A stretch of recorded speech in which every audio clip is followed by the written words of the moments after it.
Why should we use performance-based pay? Learn all about it on today's show.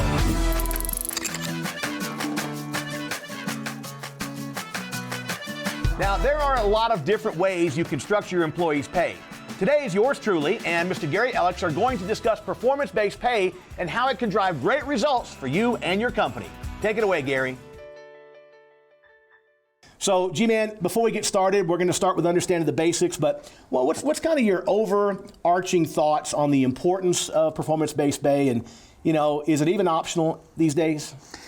Well, of course it's optional. I mean, I think anybody can do whatever they want in their own companies. I mean, let's be honest, you're an entrepreneur. Part of being an entrepreneur is you get to do what you want. So if I want to lose money, I can ignore it. If I don't want to work for the man, I can work for myself, and myself, I can do what I want. So I think the question is very relevant, which is performance-based pay or some merit-based pay plan, worthy of consideration, given that your objective as a business, is to optimize client experience and produce cash flow that's optimized as well. So revenue's nice, but profitability and cash flow are where the game is really played. So, the client experience and the culture trumps everything, but, performance-based pay as a mechanism to make sure that productivity and efficiency, those two items are in sync and in alignment. And I think, so the bigger question, I think for a lot of companies is timing of performance-based pay and how to do it. And so it's not a question of, we stole this idea from the auto industry in the 70s. They started doing flat rate and task-based pay in the 70s. So they've been doing it a lot longer than we have. It wasn't until really the 90s, and I'm sure there were some companies in the 80s doing it, but in the 90s, well, I know there was. I used to call on a couple of companies in Chicago. So it just wasn't mainstream. Now today, for me as a business, and I've said this in every seminar I've ever done on this, is I would never own a company that didn't have performance-based pay in all the positions of the organization for alignment purposes. So that's not the same as saying that we're trying to reduce pay. So a lot of times people come to work for you or me from another organization, and they've been in a company that was trying to use performance-based pay as a weaponized version of reducing pay against sales. That's really the opposite of what we're doing. We're looking at basically allowing people to earn prosperity. As we win, they win. Awesome. And one of the things, you and I were discussing this yesterday, and one of the biggest misconceptions, I think, for me at least, when it comes to performance-based pay, is that it's kind of an all or nothing deal, right? Like straight commission or nothing, right? Straight commission or salary. One of the things we're going to learn from Gary today is that you can blend this thing, right? There can be some component of base pay or hourly with a component of incentivized options. And so that's going to be really interesting to find out the details of what it is and how we implement it. So let's talk about understanding performance-based pay, right? You talk very much in everything you teach. One of the hallmarks of Gary Elekes' teachings, frankly, is alignment. And everything he teaches, he'll always come back to this concept of alignment. And so, Gary, talk to us about that. What do you mean when you say the pay has to be aligned with the behaviors and the results that we expect? Yeah, as a business owner, you're basically the ultimate performance-based pay specimen. You win and lose based on the profitability of the company. And if the company's not making a profit, you have to write a paid-in capital check, or you might have to go take a loan. Either one of those is a bad idea. Right. It's a bad outcome.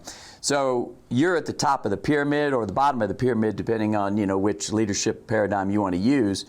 But at the end of that, so we have sales, we have customer service. You've got installation, you've got service techs, maintenance techs, plumbers, et cetera, electricians. All of those folks are required to produce a product or a service. So what we're looking for is alignment with your success pattern that you want from a budget and from the goals of a business, both growth and profitability, client experience included. How do you get everybody lined up so that when that happens, they prosper, and when it doesn't happen, they don't prosper as much, so that everybody looks at it and says, well, if we want the best reward system we can get, we have to do it the way the company has outlined it to be done. So as long as that structure is there, and that's a conversation we're going to have later. I always talk to people about performance-based pay as being one of the very last things that we do in a business plan. So if I buy a company, I'm involved with a company in New Jersey right now, they want to go to performance-based pay right away. I'm like, no, you don't have the processes in place. So what you don't want to do is implement a system that harms the employee community and disallows them to earn up because your systems and processes are in the way. So the alignment process is, well, let's get our business practices and machinery set up properly that match the business plan. Yep. And then let's reward people for doing those things. Yeah, that's a great point, and I think one that's worth focusing on for just a moment. What Gary's saying here, I think, is what you're saying. This might be an example of it. We all want to go to performance-based pay because we know it's better financially for the company. But if I go to performance-based pay, for example, on service, but I don't have any service calls, I haven't done the marketing, I haven't laid the groundwork to have the opportunity, then that's where it's going to cause a lot of problems, right? So I think what you're saying, Gary, and maybe you can just kind of expand on that a little bit, if I'm going to go on performance-based pay, I better be sure I have the other systems, marketing, whatever I need, sales, in place to provide the opportunities. Otherwise, it really is not it's not going to be in alignment. It's not going to be fair. Yeah, that's exactly what I'm saying, and I would extend it. It's all aspects of the business planning. So I mean, we do this in the boot camps when we do the company planning and the financial platforms. We do a benchmark analysis on any business. The company in the room does the benchmark analysis on themselves. About 375 business processes. You're going to want to look at things like inventory. You know, if 85% first-time call completion is something that we want out of our service business, the service manager's on performance-based pay, the service technician would be on performance-based pay. Both of those people would be harmed if we didn't have an inventory system that supported 85% first-time call completion. If our pricing is wrong, there's not enough beet juice in the beet to serve the beet juice, right? You can't squeeze what's not there. So the concept of alignment is performance-based pay is absolutely one of those steps inside of the chain of getting the business to a real prosperous position. But you want to do it in a way that allows for alignment on the top end processes. So sales and marketing are part of that, but also operations process, production process, customer experience, what's expected of me, how long do you want me on the call. You know, if you're on performance-based pay and you want your technician to spend a little time and talk to a homeowner about options in the home, and you're not paying them for that, they're out of alignment. Right. I mean, from their point of view, they're saying, well, hey, wait a minute, you don't really pay me to do that. You pay me to actually fix things. Yep. So you got to sequence all that stuff, and that has to be a big-time conversation. We're going to spend a lot of time talking about that, Wally. That's the cornerstone of this work. So the plan itself is easy. I mean, I can go as simple as, hey, I'll pay you as a plumber 24% of the ticket. Yep. We're done. Right. And you're like, this is great, let's go. But are we doing the right thing for the customer? Are we creating quality control problems? Are we handling our warranty? You know, I mean, there's a million things where you can screw up the customer relationships. So we want our business to function at the highest level, and so performance-based pay is one of those dots. It's just a dot that's behind a couple other dots. Yeah, and it's just so important. You mentioned you have to have operational alignment. If you put your folks out there in flat rate, they have no inventory in their van, and they got to spend half their day in the parts house, that's not alignment. Again, that's not equitable. Hi, I'm Daryl Yashinsky. Hey, I'm Bob Larkin. Many of our contractors meet with us monthly, and you, chances are, have met with us monthly. We found that members have deeper and greater needs. So we came up with Next Level Coaching, which is we meet a lot more often, and there is accountability to deal with some of the issues of money, growth, finding employees, having an exit strategy to get off this roller coaster. These are the issues that contractors want answers to, and we can provide those answers in Next Level Coaching. When you join Next Level Coaching, you're going to find solutions that are easy to implement and logical. Most importantly, we hold you accountable to specifics. We're going to meet twice a month and have specific to-dos. And with those specific to-dos, we're going to discuss and dive into your financials in a very granular way. You're going to have a clear budget. We'll be able to establish pricing. We're going to help you create leadership programs that build your people. We're going to help you find people. You may think of differing ways to engage employees that will keep them more involved by joining Next Level Coaching. So if you're interested in making more money, growing your company, finding good employees, and developing an exit strategy, give Dell and I a call. We'd be happy to talk to you about Next Level Coaching. And we're going to see you on the next level. Now, as you mentioned, Gary, we think about performance-based pay really easily when it comes to salespeople, for example, and the owner, because obviously we're on the ultimate performance-based pay system, right? But what I find really interesting about this discussion that you're going to have over the next few hours is it's more difficult for us to figure out what are the benchmarks, what are the performance-based pay things based on when there's not dollars directly involved as a service manager, you know, as a warehouse manager, as an install manager. So what's really going to be interesting, I think, for all of us to see today is how do we calculate the performance-based pay when there's not just a simple dollar percentage we can give or incentivize, but some of those areas are a little bit less clear, right? They're a little murky, I guess. Murky. You're looking for the word murky. That's the big 25-cent word I'm looking for there. And you mentioned down here, this is worth repeating, compensation alone does not change the behavior. And I think that's what you're getting at, that everything else has got to be changing with it. Yeah, 100%. There's no amount of compensation that will long-term change behavior. Short-term, it will change behavior patterns short-term. Right. So we can throw money at a problem and it will short-term change. But long-term, people will go right back to their behavior patterns. So what we have to be thinking about is how do we actually get people to behave properly and then reward and incent them around that. So it's a combination of things. Yeah. That JP Weiser 24, it got you, huh? Yeah. Murky. It's murky. A little murky today, thanks to G-Man. It's a lot of fun that with Gary, but there are certain downside consequences. No, very few downside consequences. I think it's worth kind of discussing here. There's a lot of different types of performance-based pay, and I think this is where some of us get hung up. We think about it strictly, as Gary mentioned, a percentage of the ticket or percentage of the sale. But fortunately or unfortunately, depending how you look at it, it's a little more complex than that. It's a little more nuanced than all that. And that's what I'm looking forward to understanding is apply that to these other roles. So what are the types of variations? Kind of elaborate on these different types. Yeah, so there's 4 types up there, but there's innumerable types. You can create any number of combinations. I think it's based on the level of comfort that the business owner might have in relationship to having to deal with the individuals that are part of the performance-based pay system or merit-based pay. I think it comes down to accounting capabilities. There are some companies that say, well, my accountant is just not going to be able to deal well with that, so I want something simpler. I want something that's cleaner. I've had people say, look, I'm just going to pay a percentage of the ticket. That's the simplest method. Well, KISS, right? Keep it simple. That gets right down to the accountant doesn't have to think too much, so that's okay. So we can do any kind of combination of hourly wage. I know that's something that you're doing right now where you're still paying somebody a wage against the actual workflow, but you're also creating a bonus that's tied to performance off the ticket or off of the job. So we certainly see that, with sales professionals that have a base wage or base salary, hourly either way, and then some sort of a compensation based on commission. So there's the task-based pay system, which is something that we use in our service business. I should say HVAC service business because the plumbing side is less of that. So there's a task and there's an hourly rate attached to it. And so if we can beat the task, meaning it's a 2-hour task and we do it in an hour, we'll pay the 2 hours. So we're paying it based on the task time, not necessarily based on the wage itself. So $30 an hour, I finish in an hour, but it's a 2-hour task. I get paid $60 against that particular task. So that's all tied to a flat rate system, and so you'll see that out there.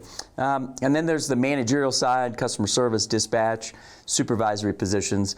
You got to really think through the alignment on that, Wally. And so, I've given the plans for everybody, what we have written in the past. I'm not saying those are right. I'm saying those are examples for you guys then to customize. But everybody in my company is paid off gross profit.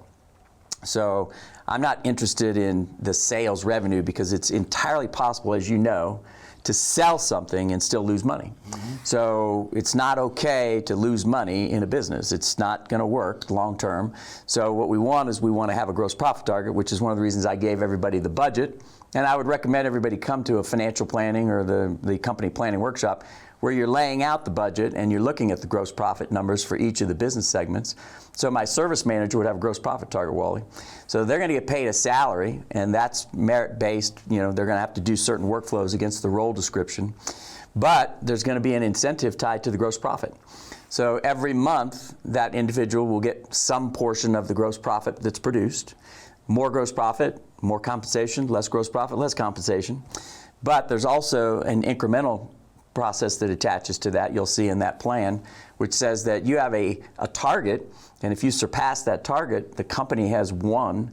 Therefore, we will share prosperity with you based on the idea that you have brought us to a place where we're happy as a business. So you typically don't control overhead, so that's why we focus on gross profit. Now, there's a fourth layer in here which isn't even listed here, and I really only talk about this for very sophisticated businesses, people that are in the top 5%. We pay performance-based pay on controllable income. That's an entirely different animal. We haven't even sat down and talked about that. That's where your financial system is very, very well organized. And I can take the idea that maybe I want to maybe I want to drive that Ferrari that you have in your garage. That's a beautiful car, by the way. Or perhaps I want to take a vacation, and maybe I want to expense that on the company. For example, you might want to come to the Cayman Boot Camp, there you go, where for 4 hours we work and for 20 hours we play. But it's a real boot camp, so it can be expensed, and you might want to bring your wife, and maybe you bring your son, and so those are expenses. Now, if you're the service manager and you're paid on profit, you would be asking the question like I did in my Lennox days. Hey, wait a minute. Why is that corporate jet being expensed to me? I'm not flying on that corporate jet. I understand that you're flying on the corporate jet. That's fantastic, good for you, but you're harming my compensation. That's not alignment. Right. And I used to question that all the time. Why am I getting these expenses? So the concept of controllable income is very simple. We put all those below into what we call a corporate overhead line. So sales minus cost of goods sold gives me gross profit. That's a method to pay a service manager. But the next level stuff is controllable overhead, items that the service manager would control. You want to buy a new truck? Great, depreciation counts. You're going to put gasoline in it? Fantastic. You'll own the relationship with GPS and the mileage and making sure the fleet is taken care of. You'll own the relationship with some level of marketing. So you want to do some service marketing, you want to send out a coupon? Great, you own that relationship. So all the controllable expenses are there, and so what's left over from gross profit minus controllable overhead is controllable income. And that's going to be a bigger number than EBIT. So we could absolutely target and pay that. So that's where I want to go as a business, is I want to get to that level where I'm paying people based on the controllable income they produce. They don't got to worry about you or me, our lifestyle that might be underneath that we're taking, company expenses that don't really apply to their world. Because I know what I would say. This is what I said at Lennox. I didn't fly the corporate jet. I don't want the corporate jet. You guys sell the corporate jet. I'll take the profit. And their answer is, well, yeah, we're not going to do that. Right. So, and I understand, but it's out of alignment. Right. And so as an employee, I'm just not happy about it. So you've created a problem in a highly motivated, highly trained, highly educated person who wants to win for you. I'm starting to get, the concept that, well, do they really want me to earn based on my merit, or do they just want to talk about it? So that's the culture versus the actual representation of what happens. So lots of different ways to skin the cat, and I'm happy to answer questions on all these things. So we've got all of these operating in different businesses, and they all work. It all comes down to communication and making sure people feel real good about understanding how they're paid. They can go home, sit down with their spouse and talk about it, and the discussions are constructive. And so we've got a lot of different ways that we can attack that particular situation. Yeah. You say here at the bottom here, this is really about getting everybody rowing in the same direction. And I want to give you a quick example in my company of some challenges that we've had. We've played around with various forms of performance-based pay. We've had people that were straight percentage. Then we went to an hourly plus a percentage. But I will tell you, you have to be so careful, because like in our case, I think our hourly is way too high. Like, it's too high, right? And so as an example of how that can be very detrimental, we're doing some training a week or two ago in my company, and through a scheduling issue and the tech needed to be there for some training, basically he had ended up at the shop for 5 hours. Now, it wasn't really his fault, because he was scheduled to be at the training. Nobody booked him a call, but he ended up being there for 5 hours at $30 an hour. And if he were on a smaller hourly, maybe 15 or 20 bucks with a bigger percentage for what he does, he wouldn't sit around for 5 hours. He'd say, hey, get me a call to run, man. I can't sit here for 5 hours. I'm trying to make some money. But we incentivize the behavior that we don't want by giving such a high hourly that, of course, he's happy to sit around for 5 hours. Why not? I can have some coffee, shoot the breeze, flirt with the girls in the office, and I make $150 doing it. Right? So as we go into the nuances of this, it's not just conceptually, it's got to be, maybe a salary plus commission. You got to talk about what that salary, what that hourly is, because you'll end up like we did, incentivizing behaviors that we don't want anything to do with. So let's talk about the behaviors and those concepts as we kind of move down the road here in this performance-based pay conversation. Yeah, I want everybody to maybe just make some notes. So I think, the first thing you want to have is you want to have a culture document. So I put that in the materials for you today. Let's re-mention that, because I think the audio wasn't working when I said that earlier. Gary has put together a comprehensive, extremely valuable series of files, electronic files, on how to do all this stuff, the forms you'll need, the education you need. So if the audio wasn't working earlier, which I don't think it was, you're going to be getting that after this training, and that's really, really important because he's going to give you all the stuff, the material you need to make this stuff happen. Yeah, appreciate the reinforcement on that. So the culture document for us, outlines the client experience and what we expect in terms of behavior patterns, like how we're going to treat each other, but how we're going to treat the client, how we're going to treat vendors, how we expect vendors to treat us. All of that is outlined. So it's behavioral, and so it's difficult for you to ask somebody to behave a particular way if you've come from a different company, Wally, or you came from a different place. Maybe you came from a different marketplace. How that culture was developed for you, your belief systems, that was organized long before you ever came to me as a potential teammate. So what we need to do is recognize that each individual is going to have a belief system and a culture, and the company is going to have a belief system and the culture. Gary, who owns the company, Wally, who owns the company, you're going to have a belief system and a culture. And so you got a Venn diagram. You got 3 circles that are intersecting. And so what you want to do is you want to make sure that the company culture is defined. What makes for company culture? Is moonlighting okay or not? Maybe it is, maybe it isn't. I'm not commenting on that. I'm just saying, as a business, we would identify that as a behavior. So we focus on the behaviors, not the outcomes. And so when we reward people, we want to reward people for behavior patterns that we have said are constructive towards client experience, producing optimum profitability, cash flow. Those are the things that we're going to focus on. If you don't have that defined, I would contend it's what we call ad hoc. You'll do what you think is right. I'll do what I think is right. Andy and Dennison, who are rock stars who produce this stuff for us back there, they're going to do what they think is right.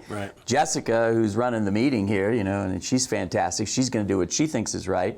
Unfortunately, between the 5 or 6 of us, we may have very different opinions about what that is. You can't have that. So you got to have consistency. Did you write a book? I heard Power yes. of Consistency. Actually, I did. Thank New you York very Times much. bestseller Thanks for the book. plug. Thanks for the plug. So, and I've had all my kids read that book, and they're like, "Wow, that's an amazing story. What an incredible concept." I'm like, yeah, this is amazing that you can preach that to your company and to your kids, but it takes a book or somebody that's outside as a third party. This is kind of an important discussion because behaviors are going to be what change the outcomes of profitability and performance. So the accountability, Wally, I think is also one of those things that we talk about. I want people to do workflows that are specific. If there's a problem, I'd like them to identify that. We can just talk about that in terms of inventory. We want our guys to finish 85% first-time call completion, which means we got to have the right part on the truck that matches what's going on in the world. If we're not doing that, that has to be measured. But think about that now. If you're performance-based pay and if you don't have the right inventory on the truck, you're damaging the technician's ability to earn if you're paying them based on that task. If you pay them based on the hourly and they're $30 an hour, Wally, in your case, maybe he doesn't care. Maybe he's like, you know what, I'm getting paid, it's fine, the company sucks, I don't care, I'm just gonna keep doing what I'm doing. If you're paid $15 an hour, that's not enough to be happy or comfortable. So now you start caring. So I think what you wanna do is you wanna create a reward system that creates accountability. And I will tell you that I think it's more difficult today to hire people that wanna be accountable. But I think they're out there, and I think the culture of the business will attract that. Had a conversation this morning with a company in Carolina, South Carolina, and he's like, when I was small and I was 1 or 2 men, it was a lot harder to hire people. He's like, now he's like, my trucks are everywhere, we're a big company, we're on the radio, we're on billboards, people see us and they come in and they go, hey, we want to work for your company. So the brand and the image does matter. So I think when you're talking about systems and rewards, bullet point 3 there, I think you want to reward your performers and they're going to be out there talking about your company and why it's cool to work here, right? So in my 17 years at Lennox, I had 13 different compensation plans. And that's not a happy point of view, that's a pain point for me. Because 13 times I felt like I had to go back and figure out how to support what the company wanted to do. And so the system of rewarding performers, they were constantly reducing my income. I was producing exactly what they wanted, right? Doing it exactly the way they told me to do it, to a better standard than they asked. And every year they came back and they removed compensation. And so after a while, it's like, well, wait a minute, I'm a performer. I know I'm a performer, they know I'm a performer, you know I'm a performer. Why is this happening? And the reason they're happening is because they didn't want to pay the performers. So it's actually the opposite. Bullet point 3 is you guys need to be thinking about how to absolutely reward your peak performers to the highest degree, celebrate that, and those people that aren't performers, they may or may not win as much, but at the end of the day, why is that a problem? If your culture of your business is based on merit, there's some level of competition that exists there, and I think you're going to have to ask yourself, what kind of a culture do you want? Do you want people who enjoy that, or do you want people who are going to sit around and do social media and not do the maintenance? Right. Which I had a guy in Columbus do that one time. He was down there reading a book, he's reading poetry, instead of doing the maintenance. Customer came down, caught him, and he's being paid hourly though. Yeah, of course. Yeah. You know, I love this concept that you're outlining here, that there's a standard that we have to expect, and there's the base pay, the hourly pay is based on hitting that standard, and the extra stuff comes in when that's exceeded. And I will use my company as an example. I'll share the good stuff, the bad stuff, and the ugly stuff. I think that our hourly was kind of an arbitrary number. In fact, I know it was. And part of this was because my company was built on installs. The first 4 years, all we did was installs. We had a couple of service guys to do our service on our installs, but that was it. The plan was to find a company eventually with a service department to buy it. And we did that in May and June. Well, it was the beginning of summer. It was crazy busy, all these new people. It was insane. And so we had a hard time getting the new people on our performance-based pay. So we made a mistake and we relented. Instead of just doing a better job in managing, we gave in to the demands, right? It was the beginning of summer. We just had all these new techs. We didn't want to lose them. So that $30 an hour was chosen. The problem is we never said, okay, what is the revenue expectation for you to keep this $30 an hour?